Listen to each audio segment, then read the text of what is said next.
اور ہم سو گئے۔ اگلی صبح میں اٹھی تو پھر میری حالت ایسی تھی۔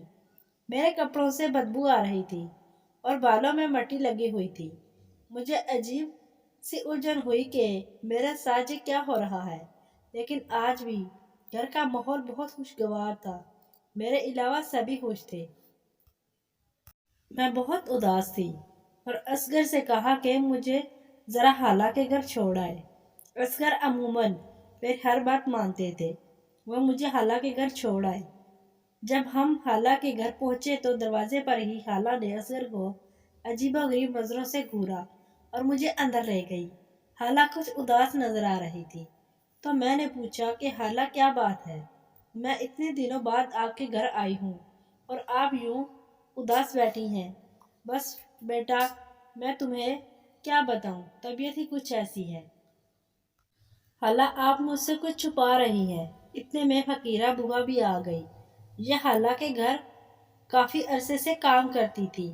مجھے دیکھ کر وہ بھی چونک گئی۔ خالہ نے اس کی طرف اشارہ کر کے کہا کہ بتا فقیرہ اسے کہ میں ایسا کیوں بات نہیں کر رہی۔ تب میں نے فقیرہ کی طرف غور سے دیکھا تو اس کی نظروں میں میرے لیے عجیب سی حقارت تھی۔ بتاؤ فقیرہ، میں نے ایسا کیا کیا ہے کہ خالہ بھی مجھ سے بات نہیں کر رہی؟ بیٹی کیا بتاؤں تمہیں، تو بہت بولی ہو جیسے۔ خدا جانے یہ سب تم اپنی مرضی سے کر رہی ہو یا تمہارے سسرال والے تمہیں مجبور کر رہے ہیں، لیکن تیری خالہ تو جاننے والوں میں ناک کٹ کر رہ گئی۔ بھلے ہم غریب لوگ ہیں صحیح، لیکن ہم عزت دار لوگ ہیں۔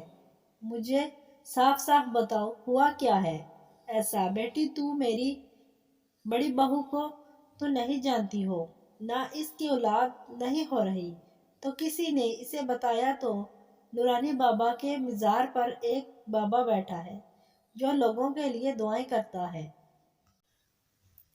اور ایسا تعویذ بنا دیتا ہے کہ گھر میں اولاد ہو جاتی ہے۔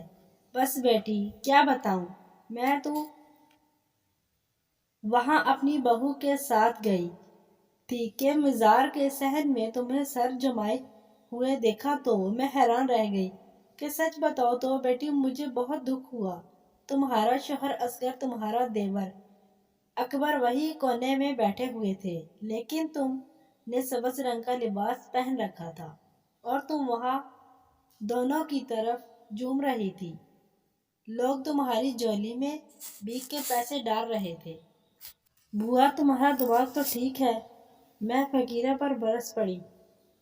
کیسی کہانیاں بنا کر پیش کر رہی ہو؟ میرا شوہر تو غیرت مند ہے، وہ ایسا کرنے کا سوچ بھی نہیں سکتا، اور اگر پھر ایسا ہوتا تو مجھے پتا ہی ہوتا۔ میں جانتی ہوں میں کہیں نہیں گئی، لیکن پھر بھی میرے دماغ میں عجیب و غریب خیال چلنے لگے اور میں شک میں پڑ گئی کہ آخر فقیرہ نے ایسا کیوں کہا۔ جب میں نے اپنے دماغ پر زور دیا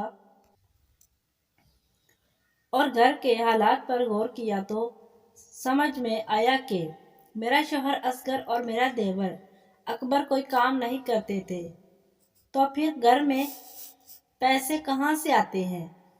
میرا دیور اکبر ہر جمعرات کو مزار سے چاول ضرور لے کر آتا تھا۔ اس کا مطلب بتا رہا تھا کہ اصغر اور اکبر کا کہیں نہ کہیں مزار سے واسطہ ضرور ہے، لیکن یہ مجھے گھر سے کیسے لے جا سکتے ہیں؟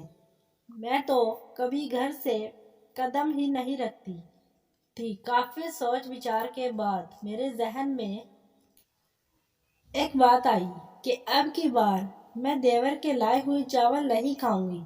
اگلی جمعرات کو دیور ڈھیر سارے چاول لے کر آیا تو میں نے طبیعت خراب کا بہانہ کیا، پھر بھی دیور نے مجھے زبردستی کھانے کو کہا تو میں چاول اپنے کمرے میں لے گئی اور کھانے کے بجائے پھینک دیے۔ تھوڑی ہی دیر کے بعد باقی لوگ سو گئے اور میں نے بس سونے کا ناٹک کیا۔ تھوڑی ہی دیر بعد اصغر اور اکبر میرے کمرے میں داخل ہوئے۔ اصغر نے مجھے اپنے کندھے پر اٹھایا اور باہر والے دروازے کی جانب بڑھ گئے۔ میں جان گئی کہ مجھے کہاں لے کر جا رہے ہیں۔